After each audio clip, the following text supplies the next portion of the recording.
প্রথম কথা হলো যে আমাদের যারা দায়িত্বশীল, আমরা মিডিয়ার কথা বলতে পারি, সুশীল সমাজের কথা বলতে পারি, আমাদের দেশের বিভিন্ন পর্যায়ের চিন্তকদের কথা বলতে পারি, যারা সমাজকে ইনফ্লুয়েন্স করে, তাদের একটা নৈতিক দায়িত্ব হলো যে আমাদের তরুণরা যেন উচ্ছৃঙ্খলতার পথে পা না বাড়ায়।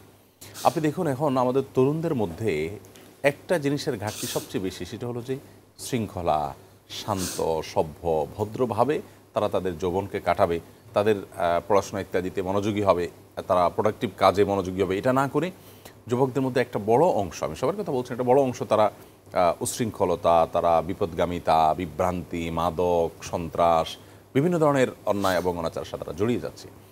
কেন ইসলাম আমাদেরকে কন্ট্রোল এর ট্রেনিং দিছে? আমরা যাতে নিজেকে নিয়ন্ত্রণ করা শিখি। ইসলামের সমস্ত আয়োজন দেখবেন আত্মনিয়ন্ত্রণ করা।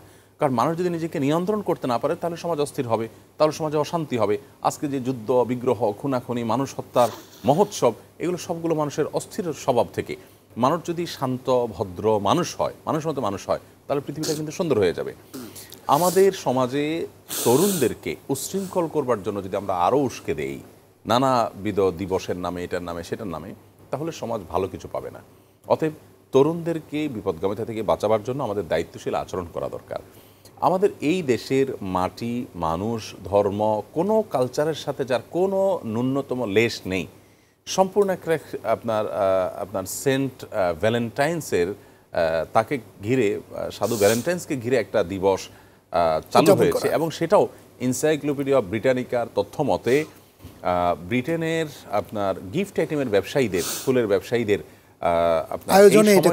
এই সময়টাতে তাদের বরফ ঢাকা হওয়ার কারণে তাদের ব্যবসা মন্দা কাটাবার জন্য তাদের উদ্যোগে এটাকে প্রমোট করা হয়েছে। এটা কোনো ভালোবাসা দিবস তর্জমা করাটাও এটা ভুল, কারণ হলো ভ্যালেন্টাইন্সের অর্থ তো ভালোবাসা না।